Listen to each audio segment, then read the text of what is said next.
तो hello guys, आप सबका स्वागत है फैंटेस्टिक स्टॉक मार्केट में। तो आज तो क्या ही लेवल की वॉलेटिलिटी हमें देखने को मिली। अगर हम लोग बैंक निफ्टी का चार्ट देखते हैं तो आपको दिखेगा यहाँ पर एक डोजी टाइप कैंडल, ठीक है। लेकिन अगर इंट्राडे का चार्ट देख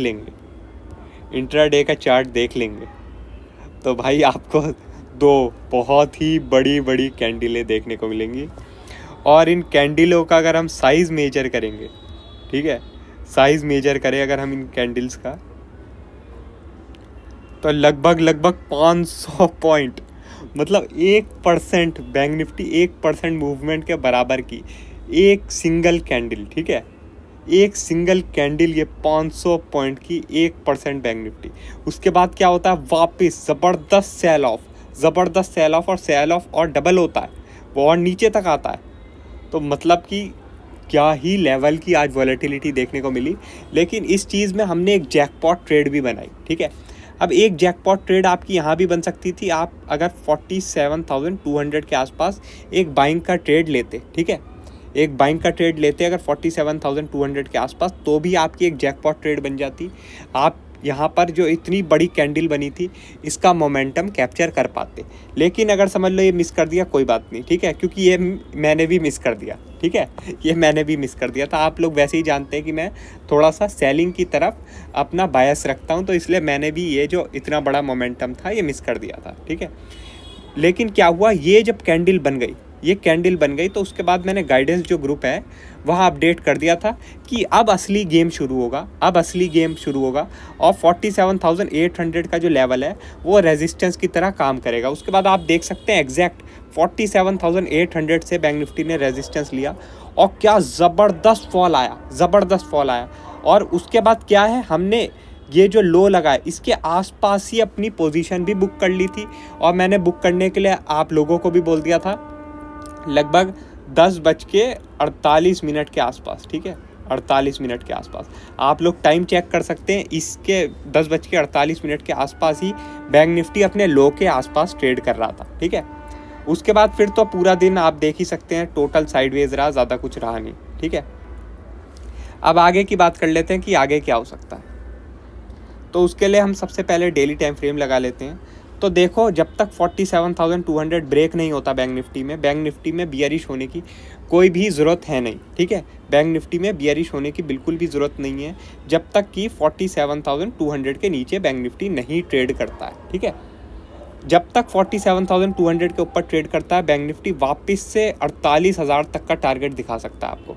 48,000 तक का टारगेट बैंक निफ्टी वापस से आपको इसी हफ्ते दिखा सकता है, अगर ये 47,200 ब्रेक नहीं करता है कल में, ठीक है। कल में अगर इसने ब्रेक करके नीचे चला गया तो ठीक है, लेकिन अगर इसने ब्रेक नहीं किया तो मैं इसी हफ्ते 48,000 बैंक निफ्टी में वापस से देख रहा हूँ, ठीक है।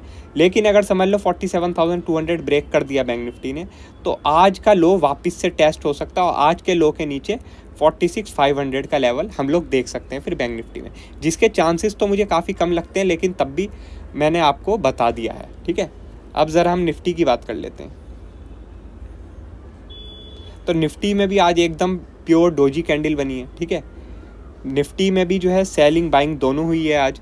और निफ्टी में क्या है कि ये जो एक लेवल है आपका 22,260 का, ठीक है, 22,260 का, ये एक इम्पॉर्टेंट सपोर्ट लेवल है। और जो है आपका 22,450 का, ये एक इम्पॉर्टेंट रेजिस्टेंस लेवल है। यही मैंने गाइडेंस ग्रुप में लेवल भी अपडेट किया था और यहीं से सेलिंग भी आई है 22,450, ठीक है। तो ये दो लेवल काफ़ी इंपॉर्टेंट रहेंगे निफ्टी में, ठीक है।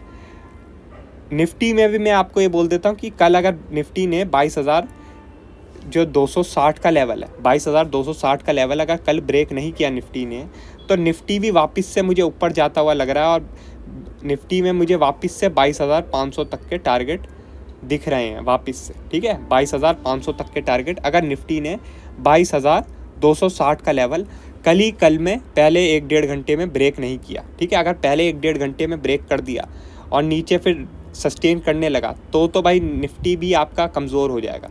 लेकिन अगर 22,260 का लेवल ब्रेक नहीं किया, इसके ऊपर ही ट्रेड करता रहा, तो मैं 22,500 तक का टारगेट देख रहा हूँ निफ्टी में इसी हफ्ते में, ठीक है।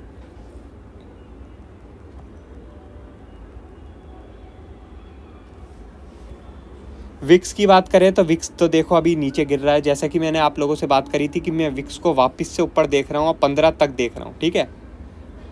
मगर मुझे लग रहा है कि ये शायद से थोड़ा हो सकता है कि विक्स आपका ऊपर चला जाए, ठीक है, विक्स आपका ऊपर चला जाए, लेकिन हो सकता है मार्केट जो है ना, मार्केट भी आपकी ऊपर ही बनी रहे, ठीक है। और कहाँ तक बन सकती है मार्केट ऊपर, उसकी हम बात कर लेते हैं वीकली टाइम फ्रेम से, ठीक है। अब जैसे कि आप लोग देख रहे हैं वीकली टाइम फ्रेम में यहाँ पर एक रेजिस्टेंस लेवल है जो कि है 22,500 का, ठीक है, 22,500 का। ये एक वीकली रेजिस्टेंस लेवल है, ठीक है, काफ़ी इंपॉर्टेंट लेवल रहेगा ये 22,500 का, क्योंकि ये वीकली रेजिस्टेंस लेवल है, ठीक है। मैं निफ्टी को 22,500 तक ही देख रहा हूँ। 22,500 काफ़ी इम्पोर्टेंट लेवल रहेगा। 22,500 के ऊपर अगर वीकली क्लोज मिल गई तो फिर हम अगले हफ्ते के लिए भी पॉजिटिव रहेंगे, वरना अगला हफ्ता आपका थोड़ा सा नेगेटिव हो सकता है वापस से। क्यों? क्योंकि यहाँ पर फिर एक हैंगिंग मैन टाइप की कैंडल बन जाएगी और फिर अगले हफ्ते वापस से हम लोग फिर सेलिंग देख सकते हैं, ठीक है। इसलिए इस हफ्ते 22,500 के ऊपर क्लोजिंग बहुत इंपॉर्टेंट है वीकली। अगर 22,500 के ऊपर वीकली क्लोजिंग नहीं होती है तो फिर निफ्टी इवेंचुअली वापस से आपको सेलिंग दिखाएगा, ठीक है। और विक्स का भी इसका असर रहेगा ही, ठीक है, विक्स भी अपना फिर असर दिखाएगी। अभी तो हो सकता है कि विक्स भी थोड़ा ऊपर हो जाए और मार्केट भी ऊपर रहे, लेकिन इवेंचुअली विक्स को भी अपना असर दिखाना ही है। तो इस चीज़ के लिए आप थोड़ा सतर्क रहिए। अभी क्या है, अगर आप स्कैल्पिंग के माइंडसेट के साथ ट्रेड करेंगे, शॉर्ट टर्म ट्रेडिंग करेंगे, छोटा प्रॉफिट लेके निकलेंगे और लॉस बड़ा नहीं लेंगे, तो ये काफ़ी कारगर स्ट्रेटेजी हो सकती है। आप वैसे ही देख रहे हैं मार्केट में ज़बरदस्त वॉलेटिलिटी चल रही है, तो अभी अगर आप शॉर्ट टर्म का सोचेंगे तो वही आपके लिए ज़्यादा बेनिफिशियल रहेगा, ठीक है। बाकी यूएस मार्केट की बात करते हैं तो आज इन्फ्लेशन डाटा आया यूएस में। इन्फ्लेशन डाटा ऑलमोस्ट फ्लैट ही है और आप देख सकते हैं कि जो है यूएस फ्यूचर और गिफ्ट निफ्टी भी दोनों फ्लैट ही हैं, ठीक है। तो अब बाकी देखते हैं यूएस मार्केट क्या करती है। वैसे मुझे लगता तो नहीं है यूएस मार्केट का ज़्यादा कुछ इफेक्ट पड़ेगा अपनी मार्केट पे, ठीक है। जो मैंने आपको लेवल बताया उन्हें ही आप फॉलो कीजिए तो वो काफ़ी ज़्यादा आपको फ़ायदा दे सकते हैं कल के लिए, ठीक है। बाकी और कोई अपडेट होगी हम आपको टेलीग्राम में बता देंगे। वीडियो अच्छी लगी हो तो लाइक कर देना और चैनल पर नए हो तो सब्सक्राइब कर देना। आज के लिए बस इतना ही। Thank you.